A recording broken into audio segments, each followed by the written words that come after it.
À travers les paysages arides de la pensée philosophique, peu de figures se dressent avec autant d'audace que Friedrich Nietzsche. Ce penseur allemand, né en 1844, a osé tout remettre en question. Ses mots, souvent des éclairs de perspicacité, crépitent encore de pertinence aujourd'hui. Dans son œuvre maîtresse, Ainsi parlait Zarathustra, Nietzsche dévoile une puissante métaphore, les trois métamorphoses de l'esprit. Tout comme une chenille se transforme en papillon, Nietzsche croyait que nos esprits doivent subir de profonds changements pour atteindre la véritable liberté et l'épanouissement personnel. Le chameau n'est pas étranger à la difficulté. Il endure le soleil brûlant, les sables sans fin, les lourdes charges placées sur son dos. C'est l'étape où nous apprenons, absorbons et acceptons les valeurs et les croyances de notre époque. Comme des élèves consciencieux, nous mémorisons les leçons qui nous sont présentées, portons le poids des attentes de la société et nous efforçons de remplir nos devoirs perçus. On nous apprend à respecter l'autorité, à nous conformer à la tradition, à suivre le troupeau.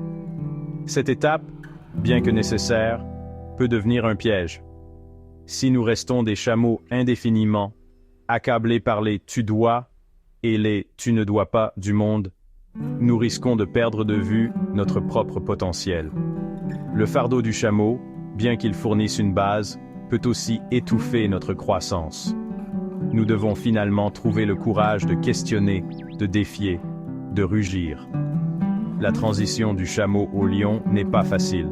C'est un combat, une lutte, une rébellion contre les forces mêmes qui nous ont façonnés. Mais c'est dans cette lutte que naît la véritable liberté. Le lion, l'incarnation de cette seconde métamorphose, nous enseigne que parfois, nous devons nous libérer du troupeau pour découvrir notre propre chemin. La chaleur brûlante du désert a forgé un nouvel esprit.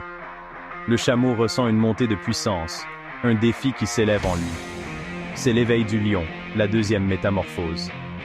Le lion représente l'esprit de rébellion, le courage de questionner. Le lion cherche sa propre vérité. Le rugissement du lion est le son du non. C'est un rejet de l'obéissance aveugle. Le lion nous apprend à penser par nous-mêmes.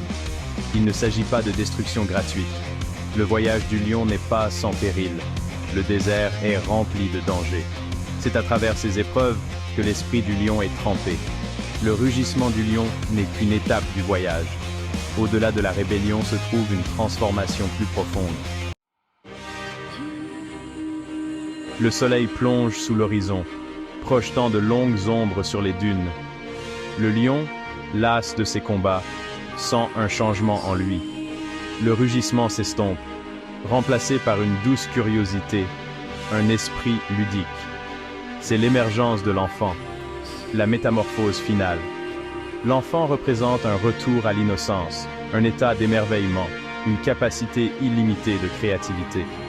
L'enfant est libéré du fardeau du devoir du chameau et du besoin de rébellion du lion. Il vit dans l'instant présent, voit le monde avec un regard neuf et aborde la vie comme un jeu auquel il faut jouer, et non comme un problème à résoudre. L'enfant nous apprend à embrasser la spontanéité, à trouver de la joie dans les choses simples, à créer sans contrainte. Ce n'est pas une régression à un état enfantin, mais plutôt une transcendance. C'est l'aboutissement du voyage, l'intégration du courage du lion et de l'émerveillement de l'enfant. C'est un état d'être où nous sommes ouverts à de nouvelles expériences, prêts à embrasser l'inconnu et libres de créer notre propre sens au monde. Alors que les étoiles commencent à parsemer le ciel nocturne, nous nous rappelons que les métamorphoses de Nietzsche ne sont pas confinées à de poussiéreux textes philosophiques. Elles sont vivantes en chacun de nous, un voyage intemporel de découverte de soi. Nous sommes tous capables d'incarner la résilience du chameau, le courage du lion et l'émerveillement de l'enfant. Dans un monde qui semble souvent accablant, le message de Nietzsche résonne profondément. Nous sommes mis au défi de questionner, de nous rebeller, de créer. On nous rappelle que la vraie liberté ne réside pas dans l'obéissance aveugle, mais dans la poursuite courageuse de notre propre vérité. Et ainsi, nous poursuivons notre voyage à travers les vastes paysages de nos vies, transformés par la sagesse du désert, guidés par les étoiles de nos propres aspirations,